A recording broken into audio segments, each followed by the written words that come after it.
There we go. Three, two. Good evening, everyone. Welcome to our three and a half webinar for the year 2020. So we'll always have this half thing because the week before, last week, we had a blunder. So it was like a half webinar, not a webinar, but like a half webinar. So that's why we're like two and a half, three and a half, and all of that. So just in case you were wondering. So thank you guys for joining us again. Good evening to everyone. I hope you all had a wonderful day. I know you are now chilling at home, cuddling or whatever you're doing. The weather is very nice outside. It's favoring that behavior. But yeah, so we are joined today by Kesa, who is our guest for today, and I'm so excited. I'm really excited for this one because the topic that I want to discuss today is quite interesting and it's personal for me, and I think that's why I said it on my post earlier that this one is for me because it's very much personal. If you know Gessa, you know her as an athlete. That's how I was first introduced to Gessa. But before I go on, let me say hello to Gessa. Hello, Gessa, and thank you for joining us. Hi, Sam. Thank you so much for How are you? having me. Yeah, it's good to see you guys. It's good to have you. It's good to have you. Yeah. No, it's been a while, so I'm actually good that I'm actually happy, excited that I'm finally doing one of these again. It's been a while, man. Right. It's been a while. Cool. Perfect. And I was actually thinking about that earlier today. That you've probably done I don't know how many of these. And I think I know what the subject or what the main subject is always based on, which I think is your athletic career, right? That's I think that's what people usually ask you about. That's what they want you to talk about. But what I wanna talk about today is something that people don't really know about you, your other profession. I think you are an anthropologist, if I remember correctly. You said you were an Aspiring. aspiring anthropologist. Okay, Yeah. cool. Why anthropology though? Like, First and foremost, let me just mhm, yeah, I do agree with you that I've been doing a lot of these webinars and seminars and interviews throughout the yeah, lockdown, and I must say each one of them has been just like, I don't know, like it's been different, and yeah, I think this one particular, it's really gonna hit home because I haven't been doing anything like this in a while. Like a lot of people have been focusing too much on my athletics career and what I do on a daily, like my 9 to 5. But mm, mm, for I don't know, this is actually very interesting. This is very nice. I think I'm actually excited to be speaking about the other part or the other side of my what career. you do?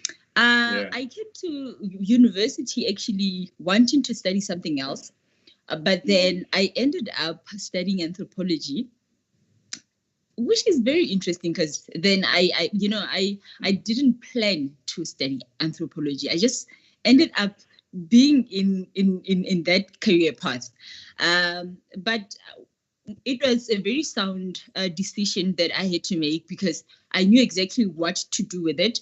So Mm-hmm. what I did was cultural anthropology, and Yeah. I'm a very open person. I love interacting with people. I love the humankind as a whole. Mm. So I had to study that. I had to do something that relates or resonates with my character. So then I ended up choosing anthropology because I knew how I would have wanted it to be. I knew exactly what I wanted to do with it. So I Mm. wanted to incorporate it with my athletics career. So that's Oh, where okay. it all started, and yeah, the journey is still on. Ongoing. That is so interesting. That is really interesting.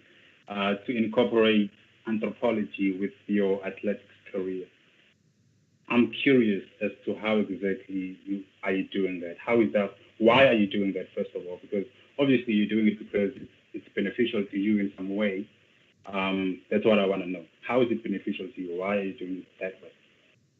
Oh, the reason why I'm doing this is like I've already mentioned, I love people. I like Mm. working with people, and I feel much comfortable working with people more than anything else. So, Yeah. um, at the very beginning, I started studying human resource management, but then I actually found out at the later stage that it wasn't what I wanted to do, right?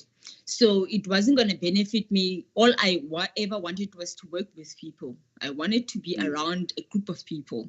I Yeah. work best, and I actually become more productive when I'm around people. So I saw it fit that I study anthropology because that's the study, basically, for someone who doesn't know what anthropology is, it's the Mm. study Yes. of Yes. humankind. Yeah. So I wanted to understand certain things about a human being, humankind, what people do, how people think, how people do things, what people choose to do, and why. Yeah. Do you understand? Yeah. So, Yeah. so Yeah. that I can better um, treat the people or the clientele that I work with in my career space. So it was better if I just study people so that I can treat them better. I Oh yeah. think it's very important for me to treat people the way that they think it's best for them. Yeah. We live in a sick society, and I don't want to add to it. So I would rather treat someone the way that they are expecting me to treat them. And in essence, trying to educate myself and literate myself in how to treat people and how people treat you, and just to know how people operate, how the Yeah. society operates. And I think Yeah. it's I think. beneficial not just to Mm. me as an individual, but to my career as well, because I work with a lot of people on a daily. So Yeah. it's just right that I learn how they Yeah. think. I was actually about to I was about to touch on that. It makes sense now that you would want to study anthropology based purely for the purposes of it involving studying people, getting to know people's behaviors and the way people think and why they do the things they do. Because as an athlete, I think you also travel a lot. So obviously you meet different types of people every single time. Like you've met more. Like I think you've met more people than I have in terms of like diversity wise because you've traveled more. So obviously you have that, and I think being an aspiring anthropologist helps with that. So you've answered my question with how and why you've decided to merge the two, the athletic side of you with your anthropology side. That makes a lot of sense. I think then my second question would be around well, what have you other than what you've learned about treating people, especially in your sports career, what can you tell us anthropology has taught you about culture, just Yeah. culture? Yeah. You know what? I've mentioned before, I'm a very traditional person. So I Mm, take tradition, I take religion, I take language very mm, seriously. These are some of the elements that make up the whole person, right? So yeah. I think that's another thing that drew me to anthropology, having Mm, to learn other people's cultures, having to learn other people's traditions, values, languages, and yeah. so on and so forth. So yeah, it taught me a lot. It taught me a Yeah. lot because, like I've said, like you've already mentioned that I've traveled a lot of places already, and I've seen a lot of different people. So it Mm, was very much intriguing to me. It was very interesting to me to say, this is how different other people are to me. mm, You can learn so much by just putting yourself in other people's shoes. So in essence, I do this not just for my sake, but for other people's sake as well, just to let them understand how different we are. I want mm, people to understand my tradition, just as much as I want to learn theirs. I want to teach them more about my cultural background and actually learn from them. And maybe, I've noticed that having to learn from other people, there's just so many things that are similar. And because we have built up a wall between traditions and cultures and religions, we cannot get through to them, and we do not understand them, and we do not know about them because of the wall that we've placed.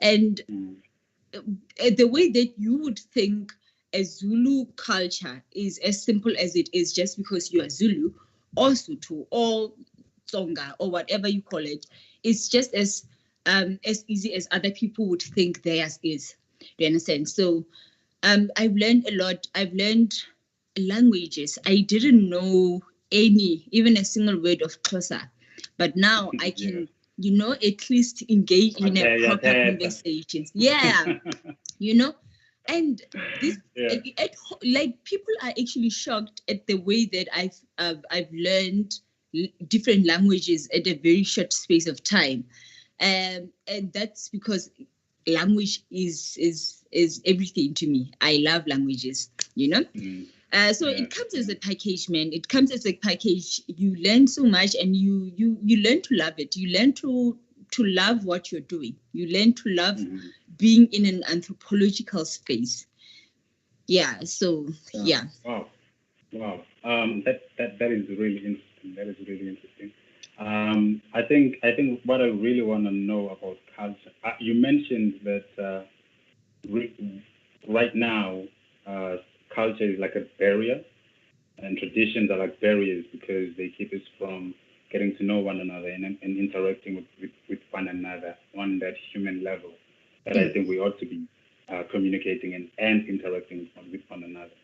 Do you think in its core, or like at its purest, do you think culture was meant to be a barrier, or was it meant to be a bridge? Because I think it's possible that it could be a barrier, that it's just mainly a barrier, or it could be a bridge, and that the way we interpret our cultures and our traditions, then it then becomes something like a bridge. But initially, it was meant to be a bridge. It becomes like something like a wall. Sorry, but initially it was meant to be a bridge. What do you think? Actually, from my perspective, I think it was initially supposed to be a barrier, but for now, because we are living in an evolving world, or timeline, we are learning that it actually has to be a bridge. Do you understand? So our forefathers were treating culture as something very sacred. So we do not share it with anyone. Hence, we do not even know what other people are doing that might be similar to what we are doing. Do you understand? So at least now we are liberal enough. We have broadened our spectrum so much that we're even willing to learn other people's traditions and cultures, and so on and so forth. So that's why now I'm saying it has to have that element of being a bridge to bring up two different or diverse cultures together, just so we can share interests, we can share knowledge. But initially it wasn't supposed to be like that. That is the reason why in other cultural aspects we're not supposed to share certain things. We're not supposed to share what happens at the mountains. We're not supposed to share what's happening in the lobola negotiations. But in essence, this is happening everywhere. If we can just sit together and be like, okay, because I'm married and you are married and you are married, how do we see similarity, or what exactly do we share in that space? You are coming from a different background, I'm coming from, then you can actually find that we are doing a similar thing, we're doing one in the same thing, but because back in the days we were conditioned and we were channeled not to share information, and then they would tell you, no, you're not supposed to. You're not, but you don't even know the reason why you're not supposed to be sharing other information. this is I where think we that are now. But with information, I mean, with time, generations coming and going as it's going right now. I think we are learning to incorporate it and make it a bridge, not just a wall. But it's good. It's a point on its own. I think South Africa on its own, not even looking at other countries, I think we are moving into the right direction. Yeah. Wow. I don't know how it is with other cultures, but in Amazulu we have amasiko, that's culture, and then we have imikuba, that's tradition, right? And culture is something that's practiced like throughout, generally, like this. This is something Amazulu do, like amalobol. Yes. That's culture. It's not tradition because we all do it. It's culture. And then let's say KwaZulu, they want to marry intombazana kwaDlamini. How they then do is into kwaDlamini. That they then have imikhuba yabo, which we don't do as Amazulu, but kwaDlamini they do it. We call it imikhuba. It's imikhuba. What can I say? How can I say it in English? When you're doing something that you're not really supposed to be doing, but I get what you say. Yeah. We have that. So we have culture, which is broad, and then we have imikuba, traditions, which are practiced in each individual home or homestead or whatever. I don't know how it is with other cultures, though. Is it the same or? They do have stuff like that as well. Remember, culture is learned and it's shared, right? And all these traditions are practices which are passed on to generations. So what you have in a communal space. So I just may take a residence, a university residence, for instance. They have their own traditions, right? These are practices that have been coming from way back then. And you guys are only coming here in your first year. You are learning these traditions. So that's how we differentiate a culture and tradition. Hence, I'm always emphasizing on culture and tradition. Do you understand? Whereas with culture, culture is also learned. It's shared. Yeah. So these are I don't know how I would put it, but in any culture, we do have different traditions. So this is where you find in one culture, in a Zulu culture, there are different clans. And these different clans would practice different traditions altogether. And the same goes to the rest of the other cultures. They still have clans which are practicing doing things differently. So actually referring back to what I said earlier when I said, because we were never introduced to the way of sharing information. We were subjected to a wall. So this is where we actually went wrong, because right now, when we are trying to understand what culture is, understanding what tradition is, we find out that we actually have similar stuff happening in our own cultures, in our own little clans. You understand? So, yes, we might be sharing certain practices as well. So you find that Amampondomse are doing things this way, and then the other Xhosa, clan would do things differently. Whereas you go to a Zulu clan, it shares a practice with a Zulu clan, so to say. Hence I'm saying there are similarities.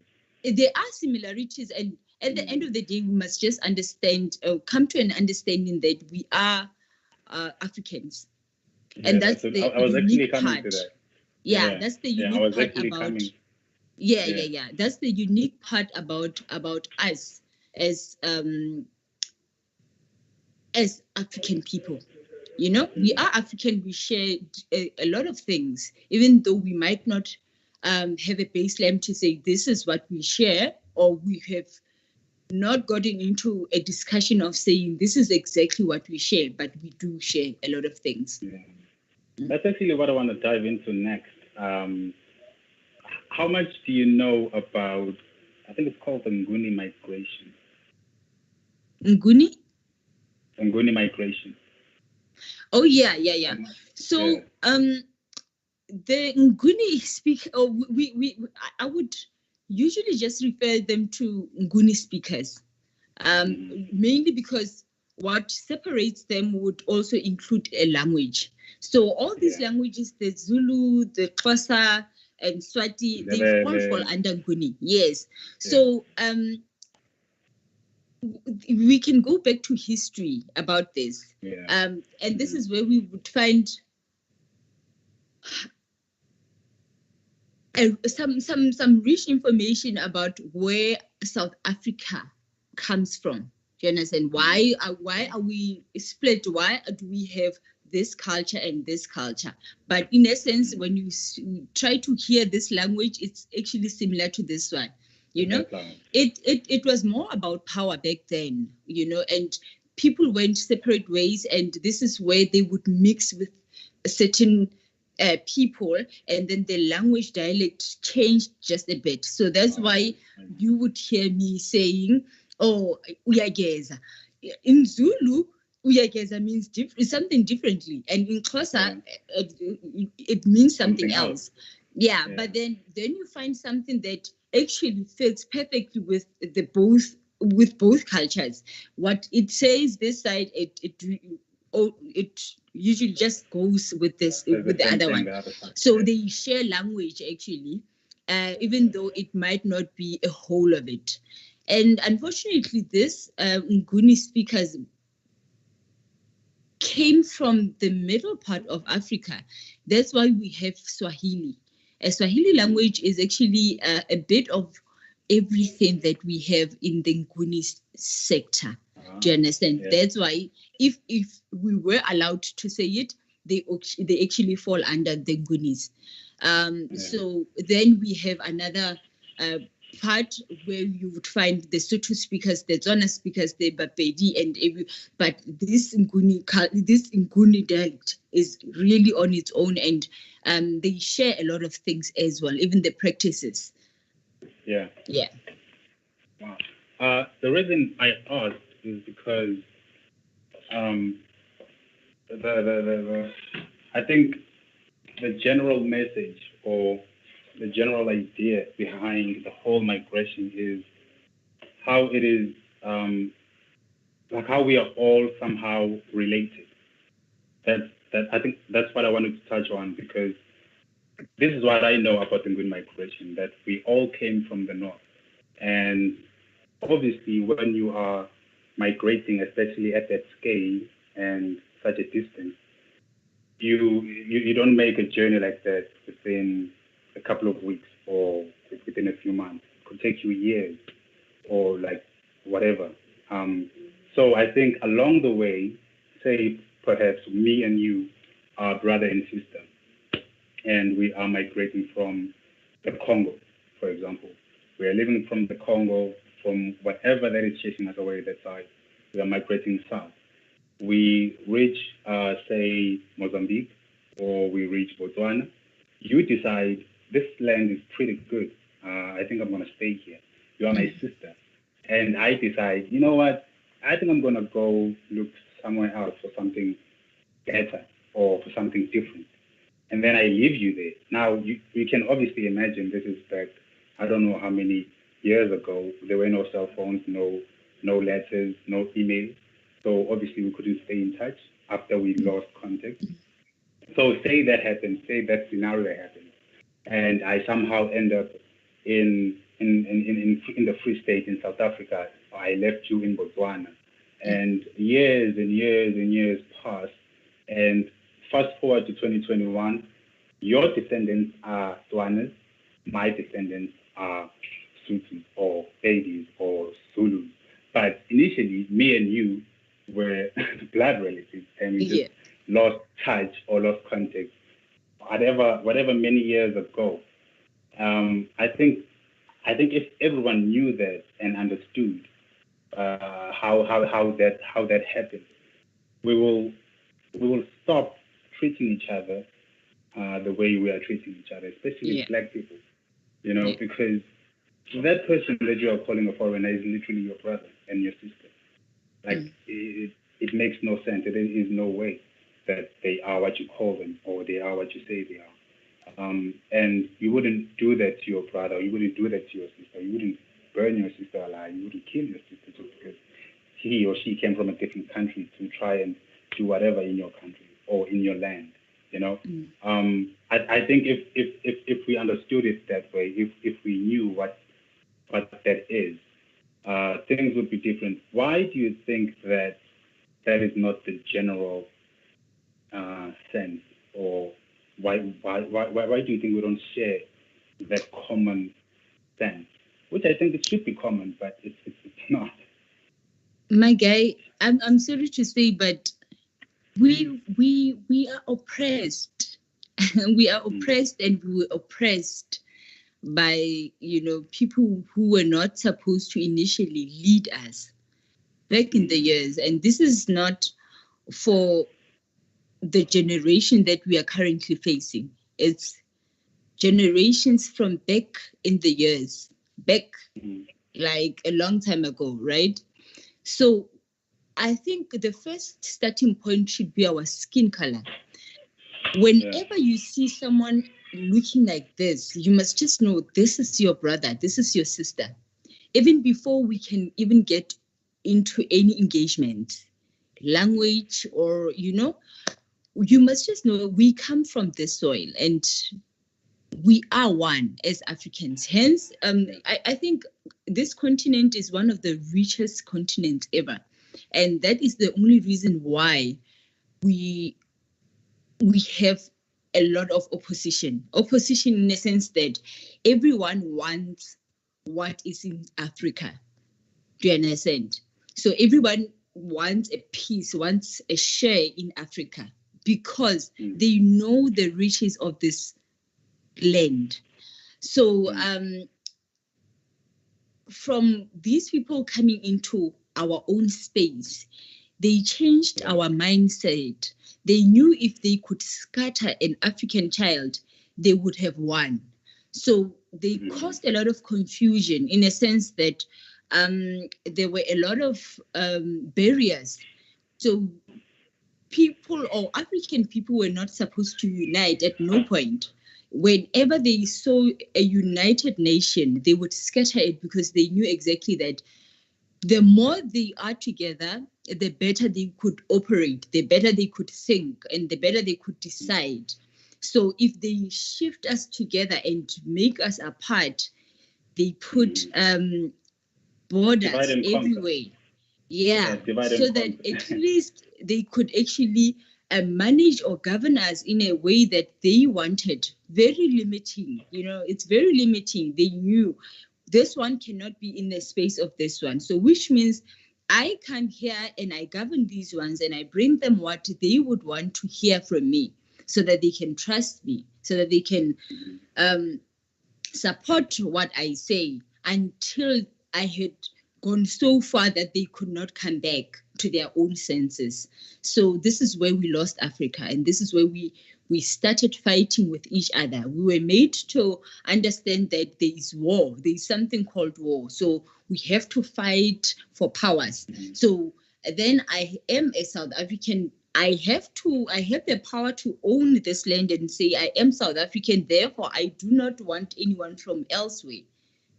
So it still mhm, carries on from back then, from a simple war zone, if I should put it like that, lack of a better word, war zone, because they've already um, manipulated an African child to think that in order for them to win, they must be mhm. in power. You cannot win alone. You cannot win collectively. You have to be Mm. alone. So You have that's to be where by they yourself. they Yeah, that's where we lost touch with our brothers and sisters. And again, as we were, as our forefathers were coming down to the to the southern Africa, I think even the language has changed, as I've told you before, because they met with a lot of different people, so the language changed a lot, and this is where you would find this one speaking this language and this one speaking this language, and that again also contributed to our separation altogether, because then other people felt superior over other people. You understand? Just in Zimbabwe alone, there's people, there's a certain group that feels superior over the other one. I don't want to mention, but just for to protect our viewers at home. But there is that sort of a confusion. I call it a confusion because people are not in their sane minds. They are not sage at this point. They don't understand what they are doing. But unfortunately, because of governance, we have been oppressed since then until now. And I think moving forward, it's going to be a struggle for us to get back that mentality of being one, of being a united nation. So it's a pity that we still find people who are treating other people in a different way, or actually ill-treating them just because they are not from their native lands. But if we go back to history, this whole Africa, this whole continent belonged to the rest of us. Nobody owned anything. That's why a lot of people from outside came in and took over, and unfortunately took what belonged to us. They took our minerals, they took everything, and this is where we are standing. But an African child is a very peaceful person, is a peaceful being, it's a peaceful individual. That is the reason why God made us this way, to be able to share. We are sharing. I know exactly. We are very sharing. That is the reason why even today we know what had happened back then, but we are still open to sharing. And I think this is one other quality that I like about Africans. They are very much welcoming and very accommodative. Wow. I think the message here is really simple. Based on everything that you just said, that you just touched upon, and thank you so much for that. I think the message here is really simple, that we need to come together. We need to do it together. You can't do it by yourself. This is the same thing that John was saying on Tuesday. This is the same thing that my brothers are always saying, Owuti, we need to work together.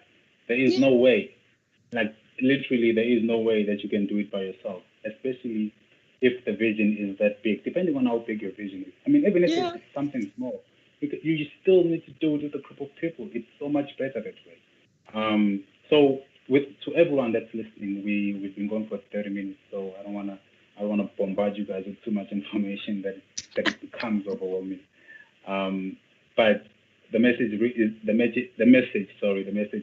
simple here, that you need to do it. We need to do it together. We need to come together. And homework from today's webinar should be that how do you find your tribe? How do you find your people that you are going to build your dream or your vision with? We need to come. We have to do it together. Like there is no other way. So thank you so much. And that's what we're trying to do. And with support from people like you, Kesa, and your energy was great. Even on Tuesday when we had that call, you were super fun. That's why I was so excited for today's call. And so we need that energy. We need that energy that says, "Yo, we need to do this thing together." Simple, like it's hard to do, but it's simple. Yeah, I think just adding to that, a lot of people must understand that because we have our own personal choices, it does not mean we are against each other. So I think again, that's where we go wrong when we we are envisioning something bigger. We have to understand that we are different people, we think differently, and we decide differently. You understand? I think if I have to just make a quick example is back in the years, the only reason right now we still have, we find people with a similar surname just written differently is because back then there were siblings who decided differently. Do you understand? And they decided this is where I want to lead my people, and this is this one leading his own people. We are one, but we choose different things, and we must actually respect other people's decisions and choices, just so we can actually come together and do everything together, collectively, so that we can progress in life. There's a reason why we have your Dlaminis who are written this way and this way. This is because back in the years there was a king who had sons, and these sons decided they will take after their father died. And so the other one decided to go east, and the other one decided to go west, and this is how everything came together. And this is why you would find Swati speakers being Dlaminis written this way, and Zulus being Dlaminis written the other way.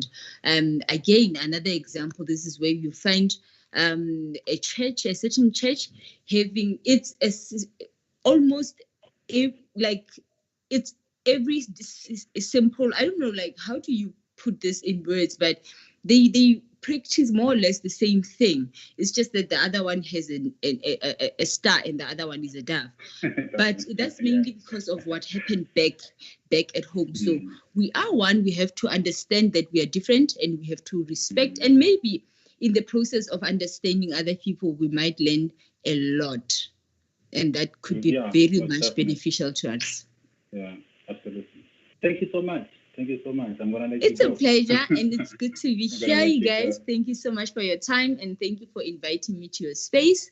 I'll be cheering on for you guys, and I'll be watching more of these engagements in the future. Thank you. Thank you so much. Thank you so much. You've been a great. Thank you. You've been a great sport. Pun intended. Good night, everyone. Good night. Thank you so much. Bye, guys. We'll see you next week. Oh no, next week it's next month. Okay, cool. We'll keep you updated as to what's happening or what's coming. We'll be waiting. Perfect. Thank you so much. Good night, everyone. Bye, guys. Bye.